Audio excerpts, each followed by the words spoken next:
Chapter 5. I had shut the door to. Then I turned around and there he was. I used to be scared of him all the time. He tanned me so much. I reckoned I was scared now too, but in a minute I see I was mistaken. That is, after the first jolt, as you may say, when my breath sort of hitched, he being so unexpected. But right away after, I see I weren't scared of him worth bothering about.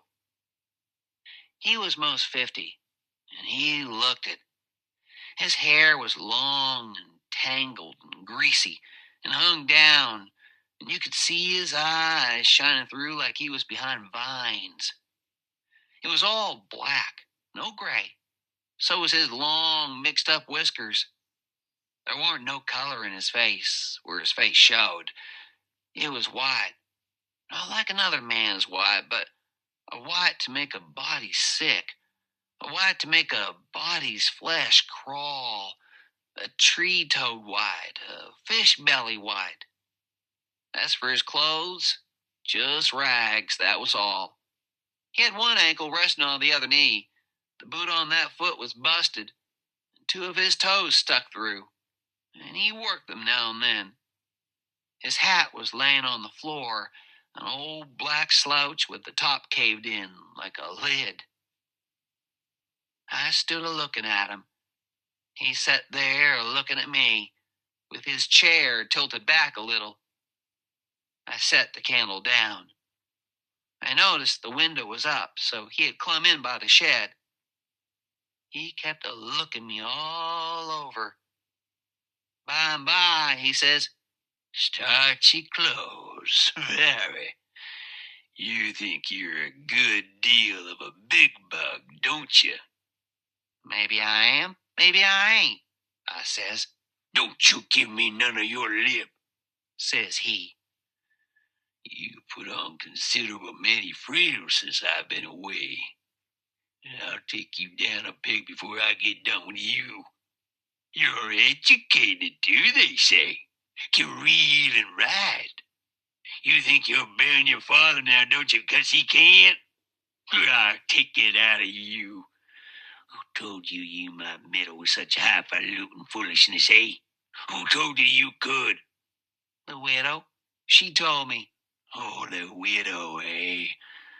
And who told the widow she could put in her shovel about a thing that ain't none of her business?" "Nobody never told her."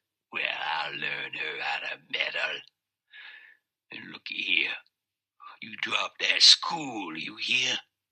I'll learn people to bring up a boy to put on airs over his own father and let on to be better than what he is. You let me catch you fooling around that school again, you hear? Your mother couldn't read and she couldn't write neither before she died. None of the family couldn't before they died.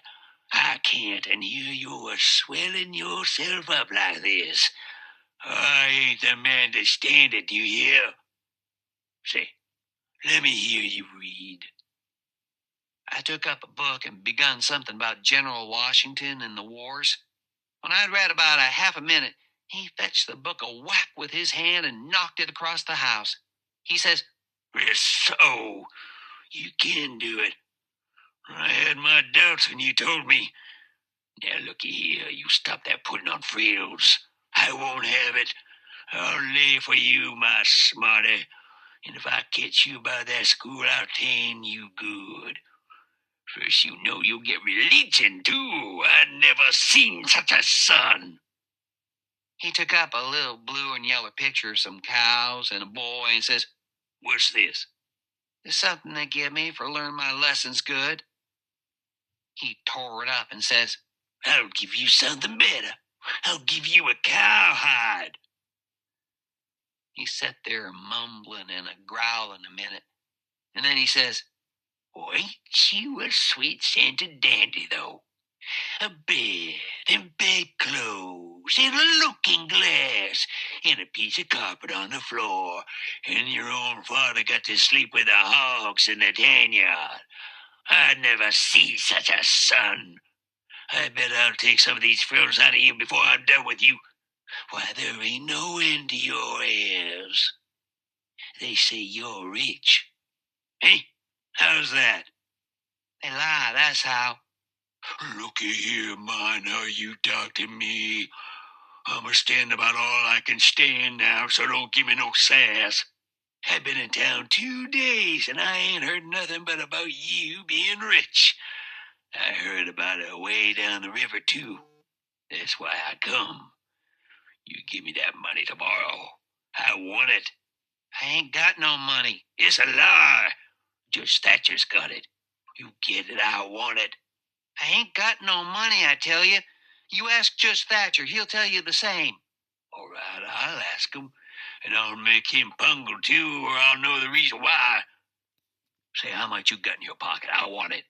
I ain't got only $1, and I want that to... It don't make no difference what you want it for. You just shell it out. He took it and bit it to see if it was good. And then he said he was going downtown to get some whiskey. Said he hadn't had a drink all day.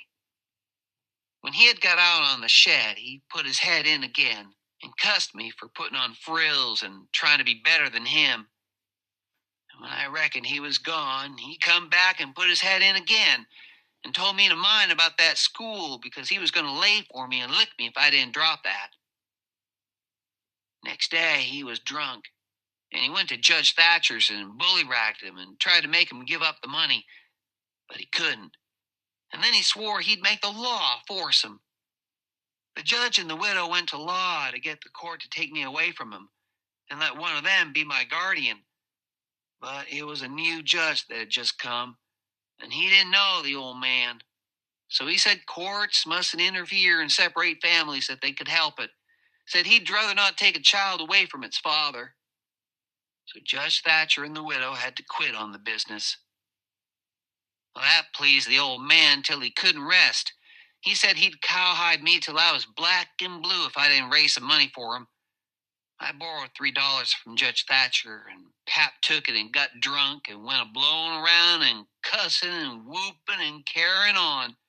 And he kept it up all over town with a tin pan till most midnight. Then they jailed him, and next day they had him before court and jailed him again for a week. But he said he was satisfied. Said he was boss of his own son, and he'd make it warm for him. When he got out, the new judge said he was going to make a man of him. So he took him to his own house and dressed him up clean and nice and had him to breakfast and dinner and supper with the family. It was just old pie to him, so to speak. And after supper, he talked to him about temperance and such things, till the old man cried and said he'd been a fool and fooled away his life. But now he was going to turn over a new leaf and be a man nobody wouldn't be ashamed of, and he hoped the judge would help him and not look down on him. The judge said he could hug him for them words. So he cried, and his wife, she cried again. Pap said he'd been a man that had always been misunderstood before, and the judge said he believed it. The old man said that what a man wanted that was down was sympathy, and the judge said it was so. So they cried again. And when it was bedtime, the old man rose up and held out his hand and says, "Look at it, gentlemen, ladies all.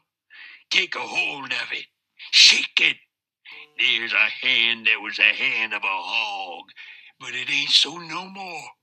It's the hand of a man that started in on a new life and'll die before he'll go back. You mark them words. Don't forget I said them. It's a clean hand now. Shake it. Don't be afeared." So they shook it, one after the other, all around, and cried. The judge's wife, she kissed it. Then the old man, he signed a pledge, made his mark. The judge said it was the holiest time on record, or something like that. Then they tucked the old man into a beautiful room, which was the spare room. And in the night, sometime, he got powerful thirsty and clumb out onto the porch roof and slid down a stanchion and traded his new coat for a jug of 40 rod and clumb back again and had a good old time. And towards daylight, he crawled out again, drunk as a fiddler, and rolled off the porch and broke his left arm in 2 places. and was most froze to death when somebody found him after sunup. And when they come to look at that spare room, they had to take soundings before they could navigate it. The judge, he felt kind of sore. He said he reckoned a body could reform the old man with a shotgun, maybe, but he didn't know no other way.